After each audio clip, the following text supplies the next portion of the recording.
యోబు గ్రంథము 6వ అధ్యాయము మొదటి నుండి చదువుతున్న దేవుని వాక్యము విందాం.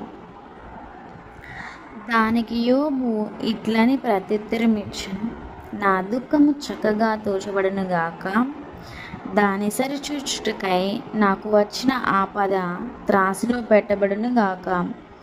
ఇలాగున చేసిన ఎడల నా విపత్తు సముద్రముల ఇసుక కన్నా బరువుగా కనబడును.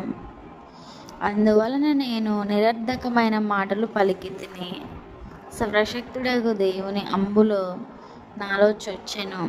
వాటి విషయము నా ఆత్మ పానము చేయుచున్నది. దేవుని భీకర కార్యంలో నాతో యుద్ధము చేయుటకై పంక్తులు తీరుచున్నవి. అడవి గాడిద గడ్డి చూచి ఒండ్ర పెట్టున, ఎద్దు మేత చూచి రంకెవేయునా, ఉప్పు లేక ఎవరైనా రుచి లేని దాన్ని తిందురా, గ్రుడ్డులోని తెలుపు రుచి కలదా. నేను ముట్టనొల్లని వస్తువులు నాకు హేయములైనను, అవియే నాకు భోజన పదార్థములాయను. ఆహా, నా విన్నపము నాకు నెరవేర్చబడనుగాక. నేను కోరు దానిని దేవుడు నెరవేర్చునుగాక.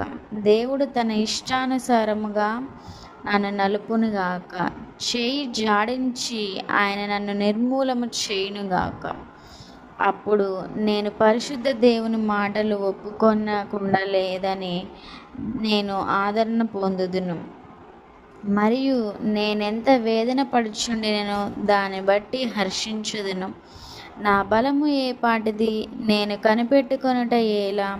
నా అంతము ఏపాటిది, నేను తాలుకొనుట ఎలా? నా బలము రాళ్ల బలము వంటిదా? నా శరీరము ఇత్తడిదా? నాలో త్రాణ ఏమీ లేదు కదా. శక్తి నన్ను బొత్తిగా విడిచిపోయిన కదా. కృంగిపోయిన వాడు సర్వశక్తుడగు దేవుని యందు భయభక్తులు మానుకొనినను స్నేహితుడు వానికి దయచూపతగును.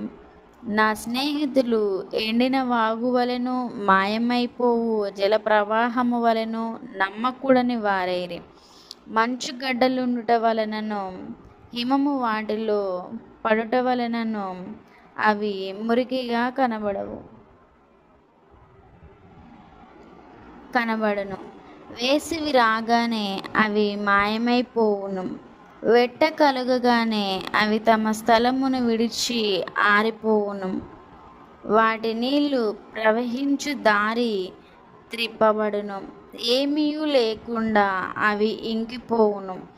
సమూహముగా ప్రయాణము చేయు తేమా వర్తకులు వాటిని వెదకుదురు. షేబ వర్తకులు వాటి కొరకు కనిపెట్టుదురు. వారు వాటిని నమ్మినందుకు అవమానం పొందుదురు. వాటి చేరువకు వచ్చి కలవరపడుదురు. అటువలే మీరు లేనట్టుగానే ఉన్నారు. మీరు ఆపదను చూచి భయపడుచున్నారు.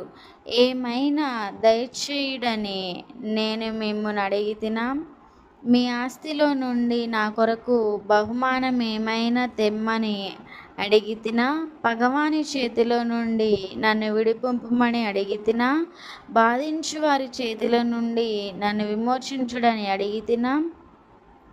నాకు ఉపదేశము చేయుడి, నేను మౌనినై ఉండెదను. ఏ విషయమందు నేను తప్పిపోతినో అది నాకు తెలియచేయుడి. యథార్థమైన మాటలు ఎంతో బలమైనవి అయినను మీ గద్దింపు దేనికి ప్రయోజనము? మాటలను గద్దించుమని మీరు అనుకొందురా? నిరాశ గలవాని మాటలు గాలి వంటివే గదా.